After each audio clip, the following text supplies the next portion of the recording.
if I got out and helped that guy bring in more cars, maybe we could have saved someone who died on the corner. I don't know. It's just one of those things that really bothers me. So next slide. I guess I want to share that with you, mostly because what are we up to? 85 people died. When I got off that hill, I thought it was going to be thousands of people dead, and I'm just so amazed that we lost 85. And I personally knew one, and she was the greatest lady, and it was so sad that to go this way. So that's my scare to you is. People are going to get hurt if we don't do our defensible space and make roads safe. Loss of community. Each heart, supposedly, at least the time that this was posted, represented someone who moved away from the area. And we just keep losing more and more people. I get it. It's tough. They lost their jobs. They lost their houses. And so sometimes it's just better to pack up and find greener grass. Next slide. Elephant in the room, insurance. I'm hearing people of their insurance skyrocketing. The California Not So Fair plan isn't that fair, and we really got to push Commissioner Lara to try to help us out. And that'll be interesting to see as people rebuild how they do on insurance. My insurance agent told me don't drop your policy, and so I'm still paying for a house that's not there in the hopes that I will continue with my insurance. And next slide. So thank you for having me. And contact information, feel free to contact me.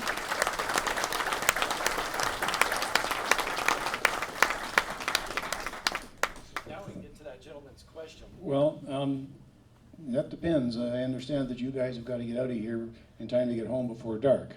So I think we're moving, we've got... Okay. I have the best pilot in the room. What time do you need to leave? What time do you need to leave? Yeah.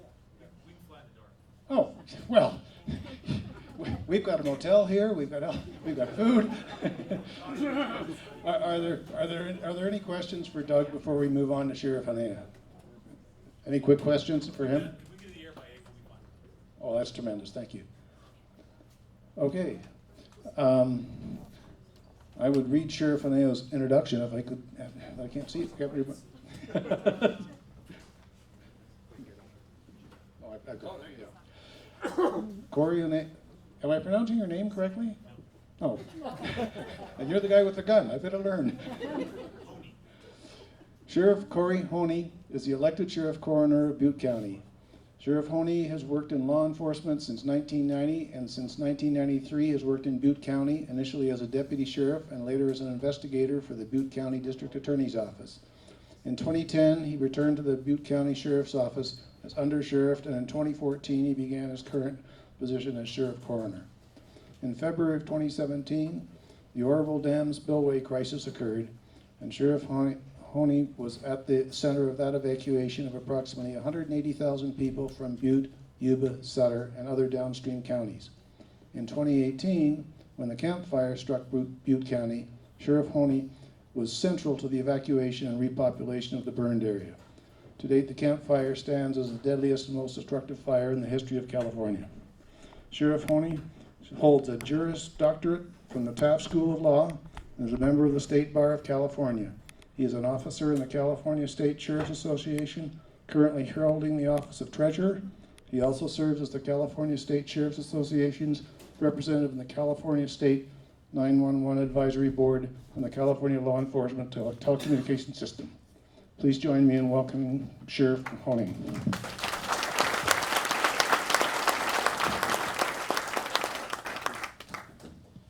Thank you all. Good evening. Appreciate you inviting us here. Actually, your Sheriff, Rick Stevens, and I are really good friends, and he basically told me I didn't have a choice. And there's not a lot of people I listen to, but certainly Sheriff Stevens is one of them. You've heard Supervisor Teeter's story and harrowing story. Also, you know from our conversations here, one of my reserve deputies on our pilot is here, Scott Steele, also lived through that and was in paradise. As a matter of fact, In the early afternoon of that morning, or that day, I think Scott and I came out together on Clark Road. It was to the point where no one else was left, right? The road was clear, and started looking around like, well, maybe we should get the hell out of here, right? And I'm trying to get down Clark Road, and you can't see a foot in front of you, and fire on both sides, and power lines are down, and this some guy on a motorcycle comes up behind me, right? Tucks in behind me, and it was Scott, and we were able to make it out of there, but it was a harrowing event. So, can we probably dim these lights, I guess, so you can see that if that works right. Let me start off by saying this. There is nothing that I can tell you here today, and there's nothing that Mr. Teeter can tell you here today, there's nothing that Scott can tell you here today that will really give you a true sense of what we were facing. The fact of the matter is, nothing we can say will do this justice. The videos that you saw are amazing and crazy and frightening, but they do not do this justice. You saw a video of one of my deputy sheriffs with 4 nurses and a CHP officer as they were walking down the road, 10 o'clock in the morning, pitch black, fire on both sides, embers coming down thick with smoke. And about that same time, I was on in another part of the town, similar conditions, and I heard the radio traffic. You didn't hear the radio traffic, but what he said is, "County, this is bad." Now, we've listened to this deputy every single day, and we know the tone of his voice, we know what's going on, but the tone of his voice that day told me something. He didn't think he was going to make it out alive. And quite frankly, I didn't either. There were 3 separate radio transmissions that I listened to that day of my people and other law enforcement folks that I said to myself, that is the last time I will ever hear those people alive. Now, I will tell you, fortunately, that did not come to pass, and they were able to get out alive, certainly by the grace of God, but also by the fact that they were well trained, they kept their wits about them, and they did what they needed to do to survive in that scenario. The way I describe it to people is it seemed literally like hell on earth. Pitch black, smoke, embers raining down. That whole concept or notion of the fog of war was so real. It was so hard to try to figure out what was going on. I knew the fire was coming from this direction, but there was fire all around us, and I kept questioning, why is this on fire? I don't understand how this fire got here so quickly. And as Doug pointed out to you, there was a point in time where it was moving a football field every second. And you can't outrun that, right? There's nobody that can outrun that. So what I'm going to do is I'm going to tell you a little bit more about the fire, and then what our response was with regard to evacuation, and then what the aftermath was. But I'm going to begin by telling you what my new mission is. My new mission is to begin to manage expectations of members of the community and get people to understand that you have a responsibility. If you choose to live in an environment like this, it is incumbent upon you to be prepared. You cannot rely upon your fire department. You cannot rely upon your sheriff's office. You cannot rely upon anyone else to save you, because quite frankly, in a matter of moments, all of those resources can be completely overwhelmed. I say this with 100% conviction. On the morning of November 8th, there were not enough fire engines in the state of California to fight this fire. There were not enough fire engines in the state of California to fight this fire. There were not enough cops in the state of California to evacuate everybody that needed to be evacuated. There were not enough EMS. And the bottom line is, no matter how prepared your public safety professionals are, in a scenario like this, they're almost immediately overwhelmed. I will tell you one other thing. We were not a community that was unprepared. We were not a community that hadn't faced this. We were not a community that hadn't planned for this. The fact of the matter is, about a year before that, year and a half before that, as you heard, our community went through the Oroville Dam spillway crisis where we evacuated 180,000 people. I thought that was the most significant threat to public safety that I would ever deal with in my life. I would go around telling people I don't ever want to do that again. But I would tell them I'm glad I went through it. And honestly, I didn't really understand why I was saying that at the time. I think I was saying that because I was thankful that no one died. And I thought, well, at least I have kind of a cool story to tell when I'm retired. Now, I tell people that I'm thankful that we went through the Oroville Dam spillway incident because it trained my deputies, it trained our dispatchers, it trained our first responders, and it trained our community how to get the hell out when the world is about to end.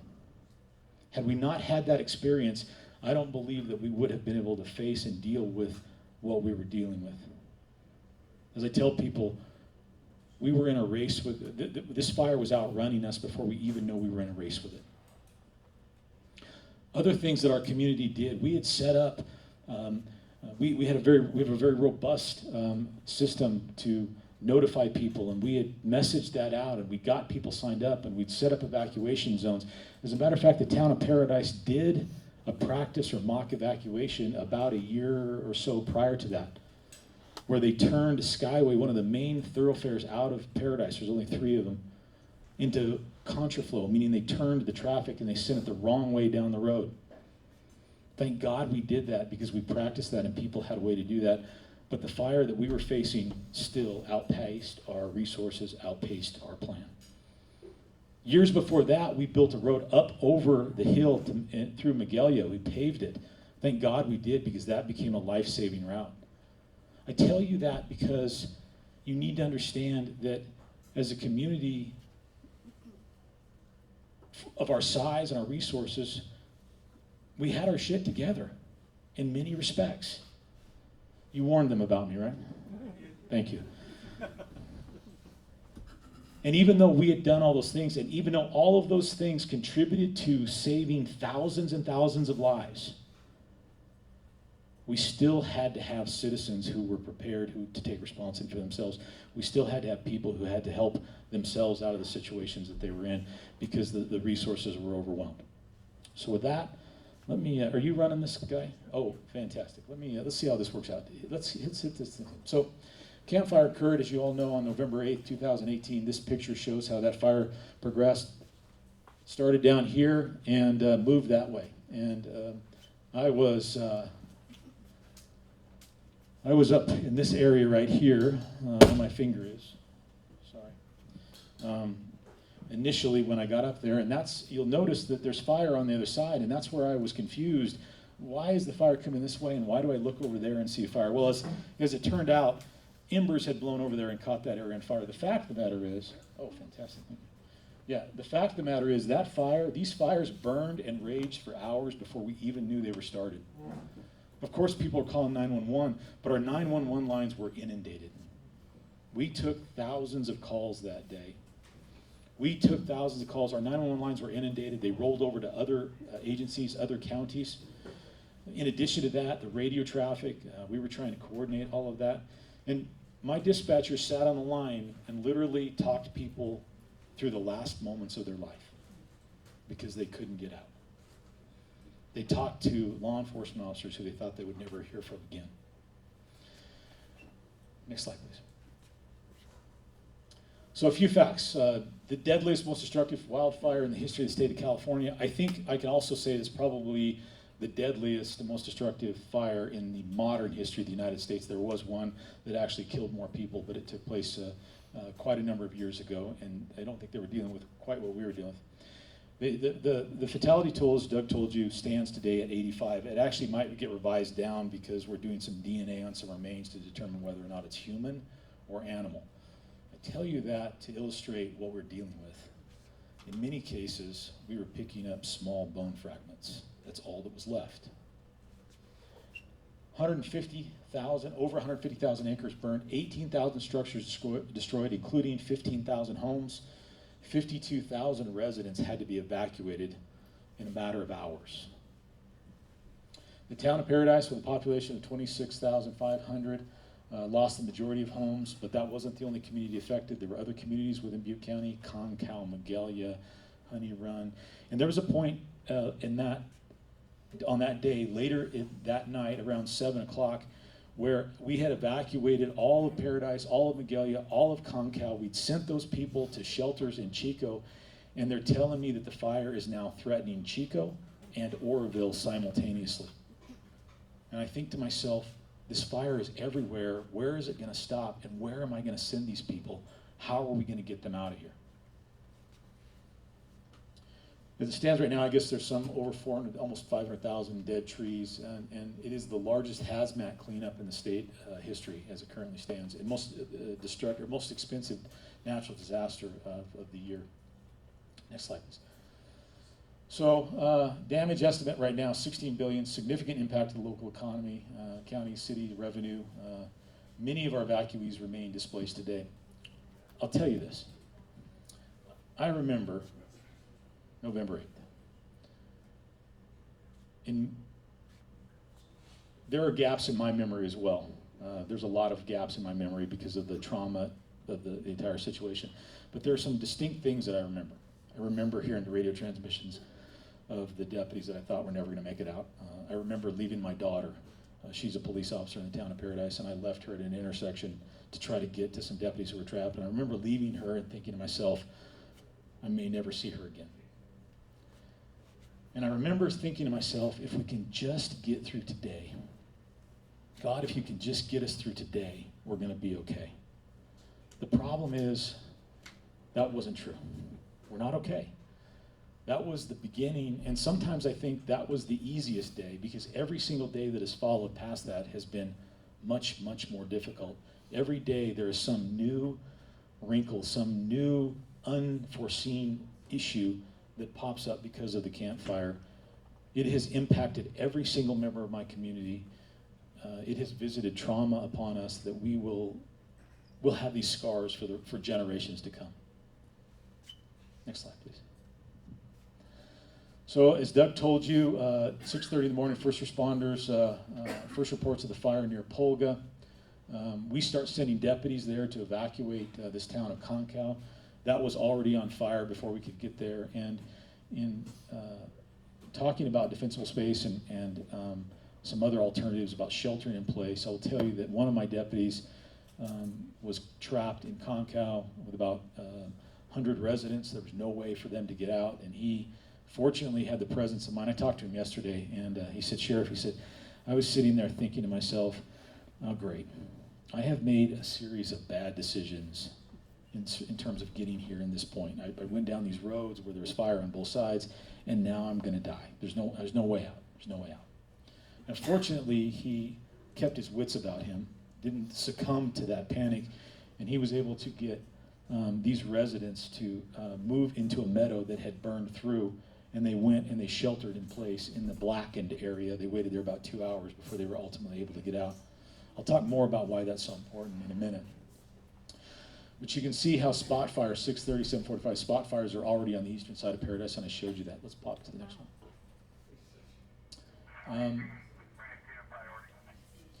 I'm not going to go through these because I think Doug has gone through a lot of these. You've seen this evacuation of the hospital. You've seen the evacuation of these other things.